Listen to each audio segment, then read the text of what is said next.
This is task number 19, anesthetic record keeping.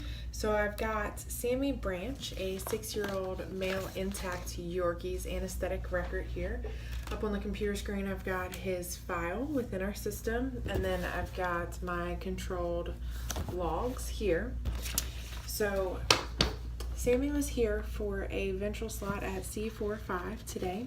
I've got today's date on the top of my chart, my doctor's name, my anesthetist, my client number, which matches the one in our chart, our procedure, which was ventral slot at C45.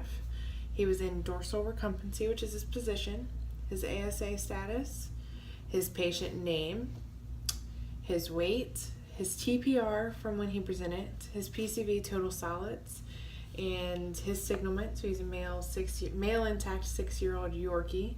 Other physical exam or lab findings I've got in the computer. We've got that he has his first IV fluid type was LRS with ketamine and lidocaine added, and then he also has a fentanyl CRI. We've got our pre-anesthetic drugs here, so we used hydromidazolam. My induction agent, which was propofol. Here I've got where I've kept records of our fluid accumulation. So the first one is going to be our LRS. We've got the amounts, or he was on 23 mil an hour, and then our cumulative at the bottom. Our fentanyl CRI, he was on a mixture. He was on 2, 2, 3, 4, and then we weaned it down back to 2 mils an hour. Here I've got that he did have a bear hugger as well as a circulating water blanket for heat support. We've got his temperature here that was taken every 15 minutes. My oxygen in liters per minute as well as my SpO2 throughout the procedure. I've got my vaporizer setting was between 1.5. It did go up to 2.0 but was able to be brought back down to 1.5.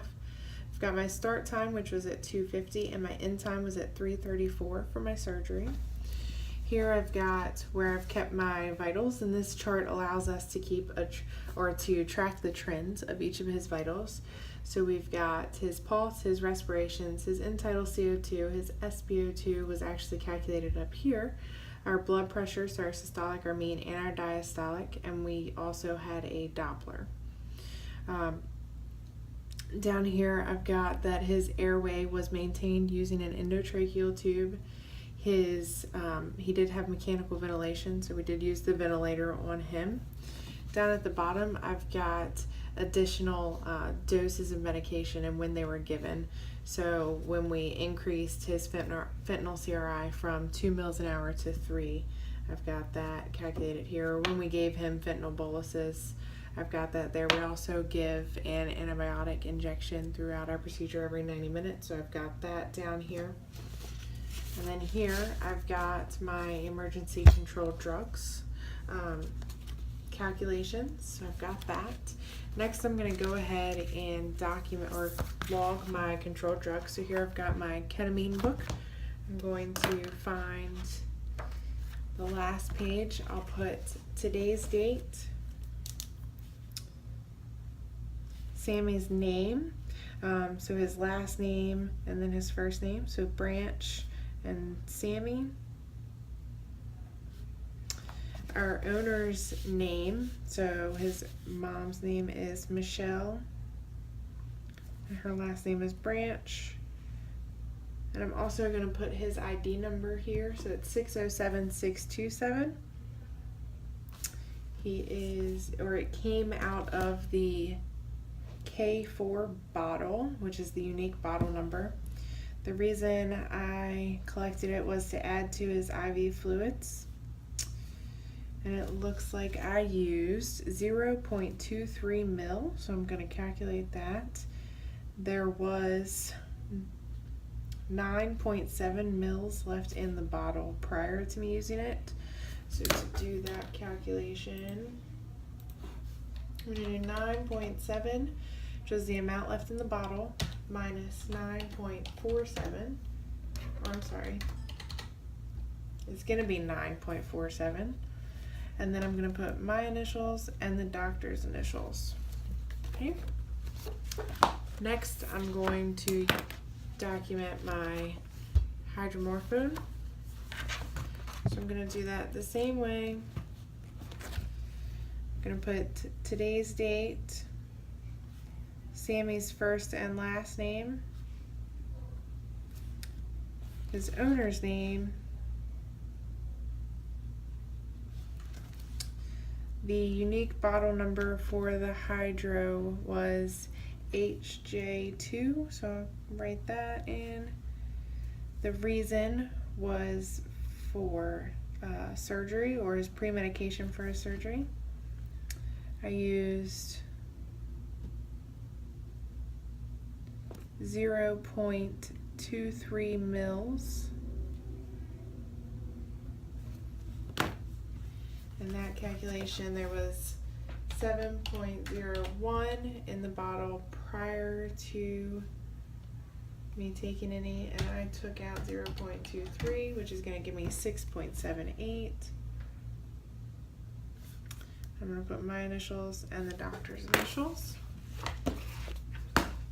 Next, I'm going to do my midazolam, which I used for a pre-medication as well. I'm going to do this the same way. So today's date, the patient's first and last name, the owner's name,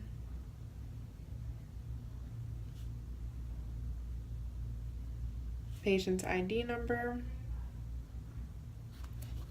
the unique bottle number was MM32.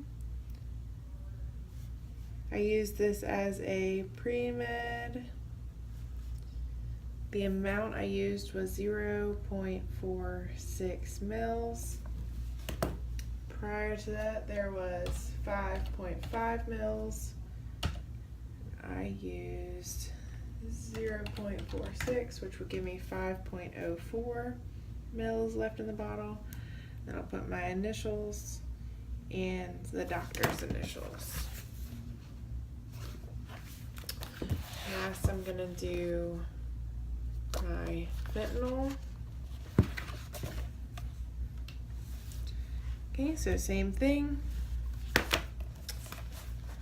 Gonna find our last one. I'm gonna put today's date, the patient's first and last name,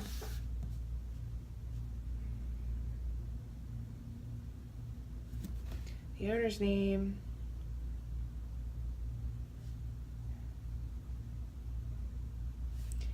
the ID number, the unique bottle number, FE29. The reason was for a CRI for pain management. And I added 8.3 mils of the fentanyl. And I did have to move a new bottle to stock, which contains 50 mils. So I've already moved that to stock. So my current amount in stock is 50 mils. So minus 8.3 is going to give me 41.7, I believe. 50 minus 8.3 equals 41.7. I'm going to put my initials and the doctor's initials. Okay. The other thing that we do with our anesthesia sheet, just so that we have a hard copy or a copy in our system as we are a paper-like clinic, is we attach them to the record. So here I've got it pulled up. Just gonna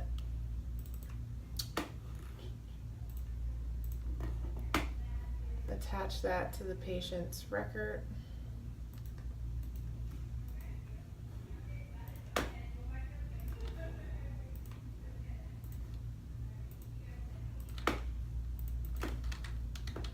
Okay, anesthesia sheets with initials.